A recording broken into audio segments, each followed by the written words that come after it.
Thank you, Stephanie. Have you ever felt like you've reached a point in your life where everything's going wrong at exactly the same time? Well, I call that the perfect storm. And about a year ago, I hit my perfect storm. And despite having a master's degree in leadership and all this experience and knowledge, I felt like I was pretty much losing control of my life, and I need to regain control. So the next 60 minutes, I'm going to share 5 practices with you that help me regain that control, so that hopefully, if and when you hit your next perfect storm, you can regain your control. Now, spoiler alert here, you don't need to hit your perfect storm to learn from these practices, okay? So it's not something to look forward to. But you can use these tools to improve any one area of your life. And in particular, I want to show you how you can use it to your professional speaking practice, okay? And specifically, what I'm going to talk about is positive leadership and how it draws on positive psychology. So how you show up as a speaker and how you connect with your audience has a profound influence on what they get from that session and what they walk away with. Sound good? Yeah. All right. So because I'm talking to professional speakers, I'm going to pull apart some of what I'm doing right here. So when I asked you, is that okay? What did I just do? Yeah, engaged. I asked permission. It's called that social contract that I was talking about earlier. Okay, so it's asking permission. Are we okay with this agenda? So we've just basically firmed up the agenda. Okay. So back to my story. So rewind about 2 years ago, I landed what I thought would be my dream job, dream employer, dream job, dream title, and also dream location. So it was an executive position with the government of BC in their strategic arm of the real estate function. And what really excited me about the job was that I was going to get to create value for strategic assets before we disposed of them for revenue purposes. And that's really what I've been spending the last 30 years of my career doing. And I had worked for the province of BC before. It was a wonderful experience. I was really happy to be back. And did I mention that it was in Victoria? Right, beautiful west coast of BC in Canada. And I remember just before I moved to Victoria, it was a couple of weeks, I was sitting on my friend's couch and we were watching the elections, the last elections that were happening in BC, and the results. And as I was watching this, I could remember the conversation I had at the interview with one of the interviewers. And you know how they give you a few minutes at the end to ask some questions? I had asked the question, is there anything that you told me or that you didn't tell me that I should know about? So one guy joked, he says, well, you know, Robin, we do have an election coming up. So fast forward to when I actually landed on the island, started this dream job of mine, new government starting. All of a sudden, the political agenda has just swung. And all of a sudden, it's not my dream job anymore. All of a sudden, we've gone from deal makers and value adders to the real estate police for the rest of government real estate functions. And I'm thinking, right? Certainly not what I signed up for. Well, here's the worst part. To add insult to injury, the guy that hired me, the ADM, the acting assistant deputy minister, didn't even get his own job. So they brought in this guy with 21 years of military experience in a third world country. So when Natalie was talking about beliefs and values earlier on, how do you think our beliefs and values were lining up? You know, especially from my perspective, having studied and practiced positive leadership for the last 15, 20 years, right? They were very, very different. So I was miserable. I mean, this guy came in, I felt like I was being second-guessed, micromanaged, browbeaten on a regular basis. Nothing was ever fast enough or ever perfect enough, and I was never available enough of the time. And it started impacting other areas of my life. My health was deteriorating because of the stress level that I was going through.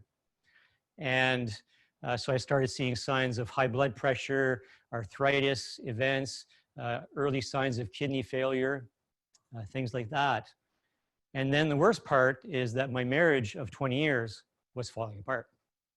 So after 20 years of happily being married, we weren't so happy anymore. So that was also falling apart. So back to, what can a person do? So as any good public servant could do, I decided to look for other opportunities, but there wasn't a whole lot. I was at a very high level as an executive director, pretty close to the top. There weren't opportunities that were going to fill my needs or satisfy me that way. So, what could I do, right? So, thinking of what would happen if I didn't, there was beautiful incentives like the pension and the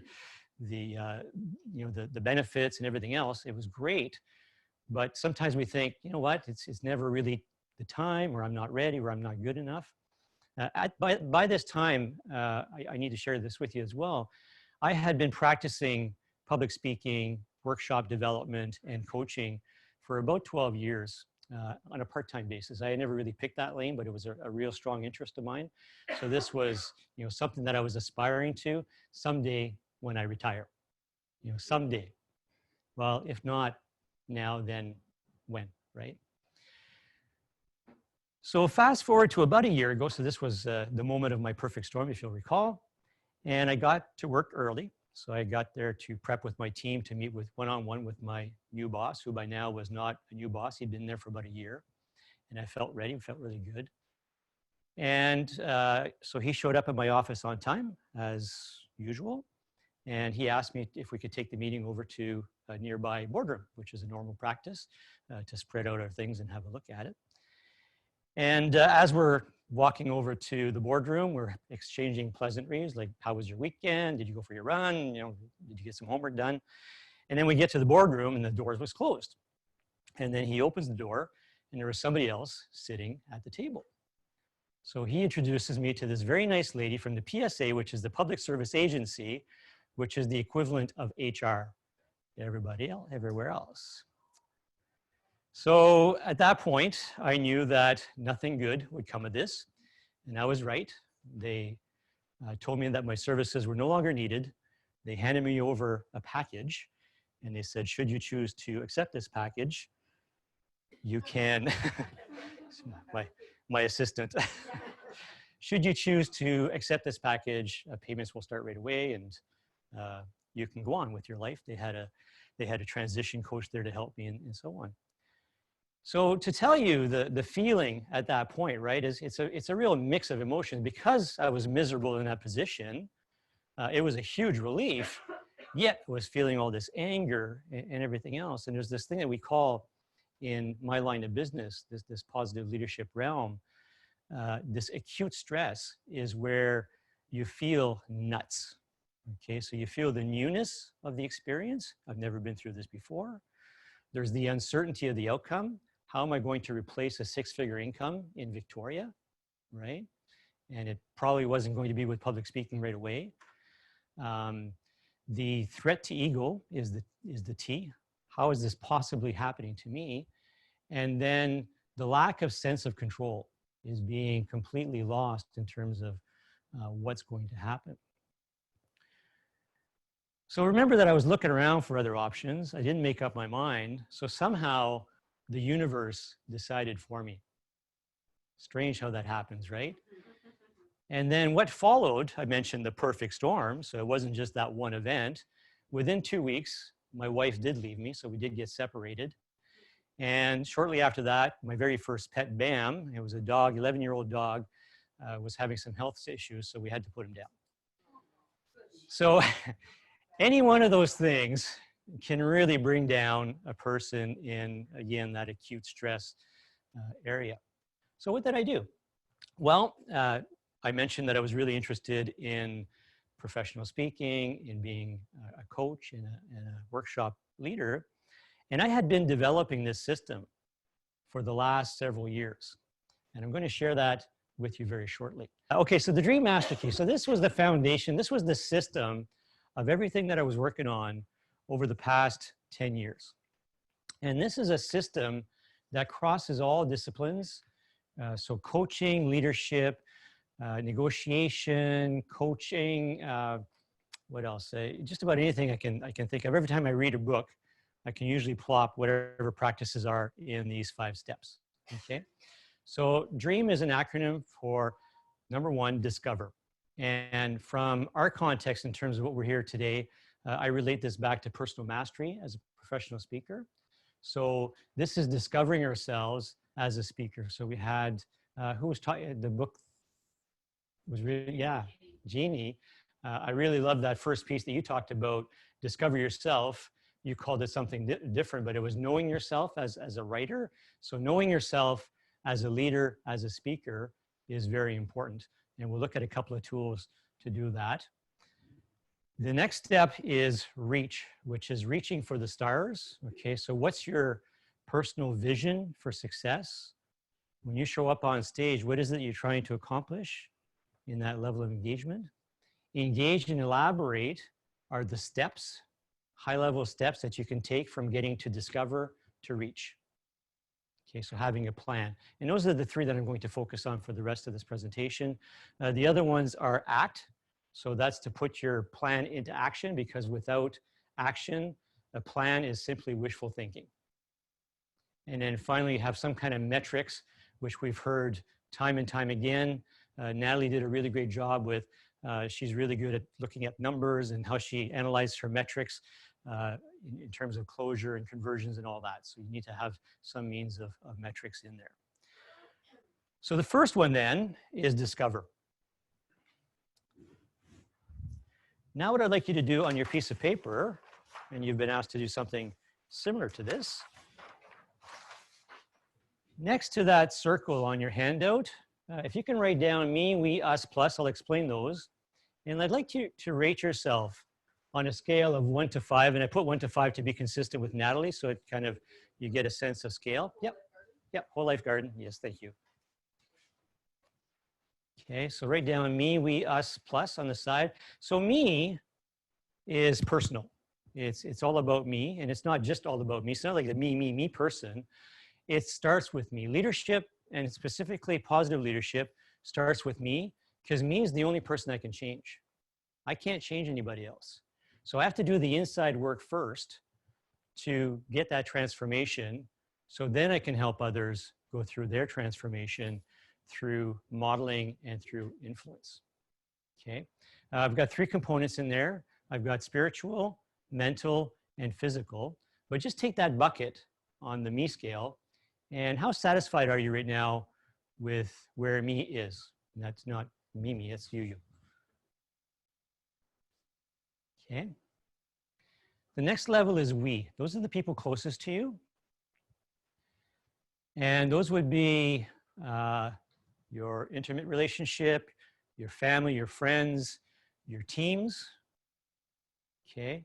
So again, in terms of level of satisfaction on a scale of 1 to 5, 1 being very poor and 5 being really awesome, where are you at right now? And then us is your job, your career, your calling, your business. And I'm using those words very intentionally, because a lot of us have gone through all those stages, right? We started with a job to pay the bills, to pay the rent, whatever, pay our car payment. But a lot of us hate it. I mean, surveys in North America show that 80% of people aren't happy with their jobs right now. That's a fairly significant statistic. Not these folks here, because we don't have jobs.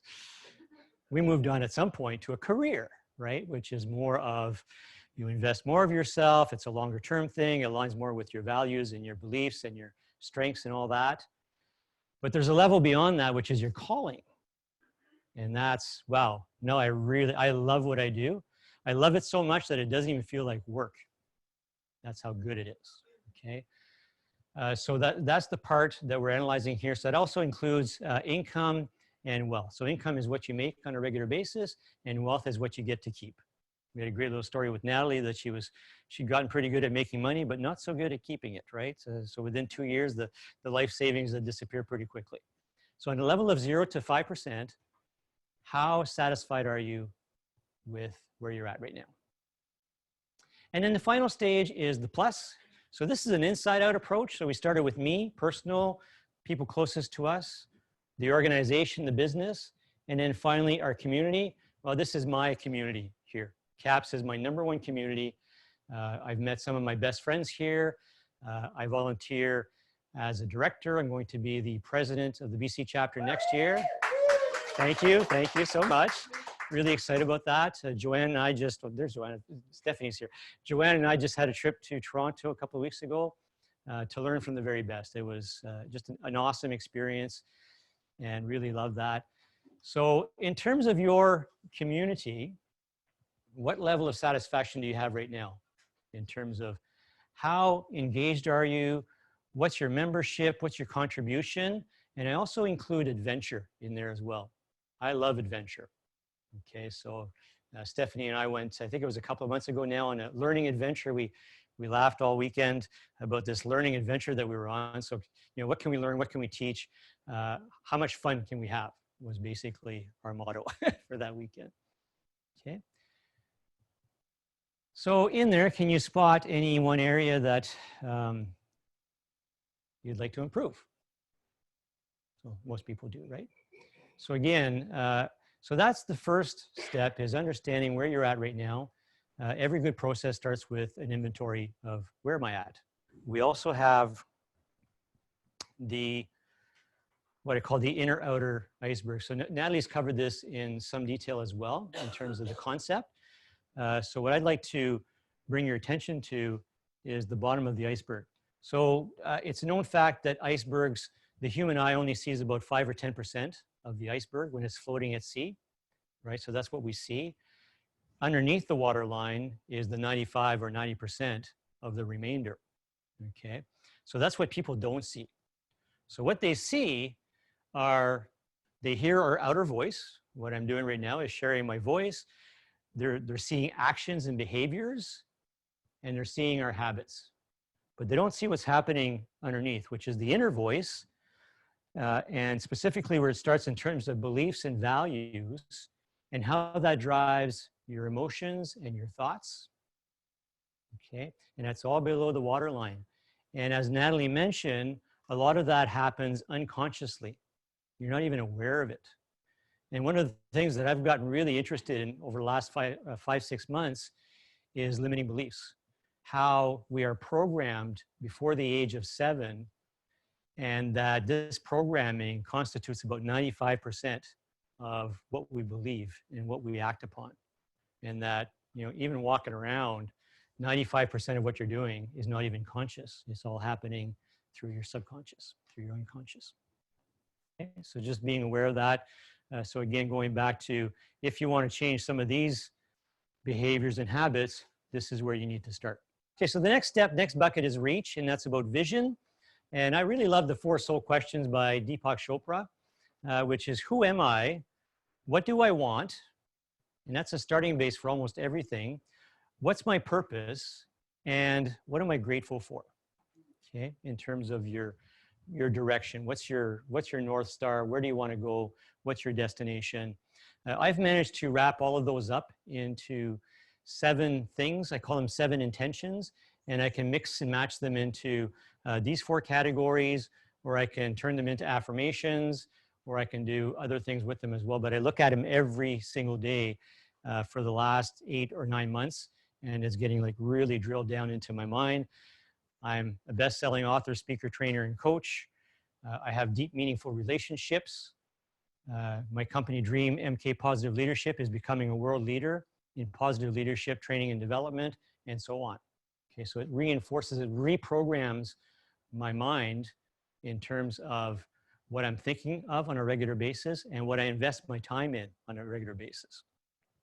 We also have this thing that I call inspiring conversations. You have the handout, so you can take that with you and try it out with a friend. And the idea here is to keep the conversation positive. Okay, so we're talking about positive leadership, positive emotions. When you're having this coaching conversation with a friend, let's say they go down a negative spiral, how can you bring it back to a positive frame of mind? Okay. And then finally, this is my favorite. I've adapted it from Jim Collins. good to great. I call it Robin's Hedgehog principle. I've changed a few of the terms.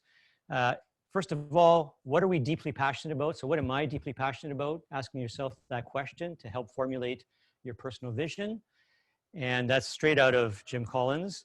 And then we have, he said, what can we be the best in the world at? I said, what can we be the best at the world for in terms of speakers, right? So we talked about the fellow who showed up that really didn't care about his audience. Really, that's our client. That's our, that's our number one stakeholder, is people that we show up to serve. And then finally, what is driving my resource engine? So there's money, but there's also environmental factors and social factors as well. So question for you, how many folks here have a written down personal vision statement? Wow, that's amazing. So at least 5. Most of the time when I address an audience and ask this question, and it's usually project managers or executives, I'm lucky if I get 1 or 2 hands go up in this size audience. So obviously the folks here are very self-aware and are into that kind of stuff. Okay, so last practice that I really want to focus on is elaborate, and then if we have time for a demonstration on the Dream Master Key, I can show you how that works as a one-page plan. But the engage and elaborate, engage comes from the team perspective, is engaging with your audience, especially in co-creation. I talked about that earlier today. And elaborate is about developing a strategy, a plan to get from where you're at today to where you want to be tomorrow, in 3 years, in 5 years, and so on. So one of the practices that I want to share with you in particular is something that I discovered through this Miracle Morning by the authors Elrod and Scott that I've been doing now for the last couple of years. It's really helped me out in terms of a morning ritual. How many folks here have a morning ritual that they do pretty much the same every day? Yeah? Yeah, well, that's the first step, which, by the way, is the first stressful event of the day, right? Is opening your eyes and, oh my God. So, yeah, I'm alive. Yeah, great. So, for a lot of people, it's about getting out of bed as soon as they can, showering, whatever, having breakfast, rushing off. And there's this, going into traffic and so on. It's taking some time, a little bit of extra time to be mindful and purposeful in how you start your day. So these are the things that they suggest. Now, one of the things that I teach in my positive leadership methodology and training is that not every tool works for everybody else. Okay, so because a lot of these things work for me, I'm very fortunate. Almost everything works on me. But for some people, it's kind of like meditation, yeah, not so good. So it's about trying things out and picking what works, doing more of that, and letting things go that don't serve you. But so life savers. So savers is an acronym for silence, which is meditation, for affirmations, and my favorite is afformations, and I'll give you a demo of what that looks like. Because as Natalie mentioned, affirmations, there's some mixed feelings on how effective that is these days, but there are some variations coming out on it. Visualization, okay, which is practicing in your mind what you're going to do at some point in the future. Exercise, reading, and inscribing, which is writing things down in your journal. How many folks here have a journal they regularly write in? Okay, very good. So, I mean, I'm on volume 35 right now. I started in 2011 when I did my master's, and now I'm doing like a 300-page journal per month. Right? It's just, yeah, it's amazing. I'm just creating content like crazy. Yeah. And if you ever want to know how to take notes at a meeting, sit beside this guy. We'll talk later. Yeah. Thank you, Steph, for that. So that's kind of the methodology. So one of the things I wanted to leave with you today is a really cool little technique that I've developed called the positive emotions MBSR, which is mindfulness-based stress reduction. So I borrowed from different techniques. So to end our day, I would like you to either close your eyes, and if you're not comfortable with that, I'd like you close, yeah, or draw them down to about 2-3 feet in front of you. I know some people don't like to close their eyes. And so these are the top 10 positive emotions, according to Barbara Fredrickson, who's a leading expert in this area. Somebody mentioned this degree at University of Pennsylvania this morning. That's where she operates out. She has a program in positive emotions, positive psychology. And what I would do with this is every morning to build more positivity into my day, into every day, I want to shift from this urgency and, oh, let's get something done right away, to more of a mindful and relaxed approach to entering into the day. So I generally take 3 deep breaths, and what I do is what I call it's a 4-7-11 timing. So I breathe in for 4 seconds, I hold for 2, and then I let go for the rest and beyond. Okay, so one of the things that we've learned in neuroscience and positive psychology is that to put ourselves in a relaxed state, one of the best tools to do, and it's very simple, you breathe out twice as long as you breathe in. How many folks have heard of that? Yeah, so it's pretty amazing. Now, the other one is licking your lips, interestingly enough. So those are the 2 things that have been proven scientifically. Yeah, licking your lips. It puts your parasympathetic system into activation mode versus your sympathetic system. Kind of a weird thing. When I heard it, it was, yeah. So, okay, so let's do the count. Now that your eyes are closed or looking down. So breathe in, 2, 3, 4, hold, 6, 7, out, 9, 10, 11, and beyond.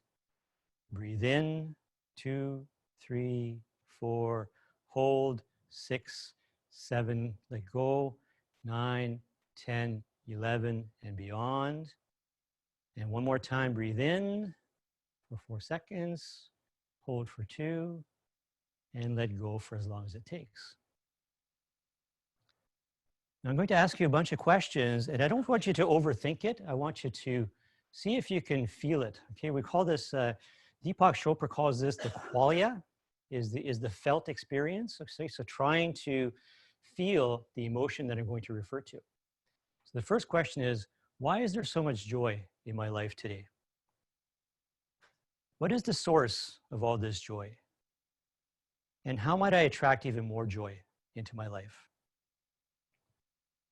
Why is there so much gratitude in my life today? What is the source of all this gratitude? And how might I attract even more gratitude today, tomorrow, and into my future? Why is there so much interest in my life today? What is the source of all this interest? And how might I attract even more interest into my life today, tomorrow, this week, and for the rest of my life? Why is there so much pride in my life today? What is the source of all this pride? And how might I attract even more pride into my future? Why is there so much amusement in my life today? What is the source of all this amusement?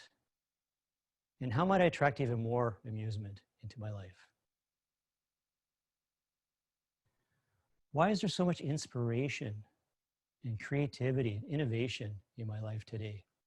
What is the source of all this innovation and inspiration? And how might I create even more inspiration into my life? Why is there so much awe in my life today? What is the source of all this awe? And how might I attract even more awe into my life? And then finally, why is there so much love and compassion in my life today? What is the source of all this love and compassion? And how might I attract even more love and compassion into my future? Quickly, we'll take 4 more or 3 more deep breaths because we're out of time. And you can open your eyes when you're ready. Now we're ready to party. Take the boat and party. So for those who did the exercise, how does that feel? Well, so did it change your perspective? Like it's about, like I said, so I called it priming the pump and stacking the deck. First thing in the morning, okay? So because we're going to have some negative events that we're going to come across during the day, why not take advantage of that first half hour or first hour of the day and create a positive mindset for ourselves to face the day totally engaged, totally believing that we can do what we want to do and living our dream. Thank you.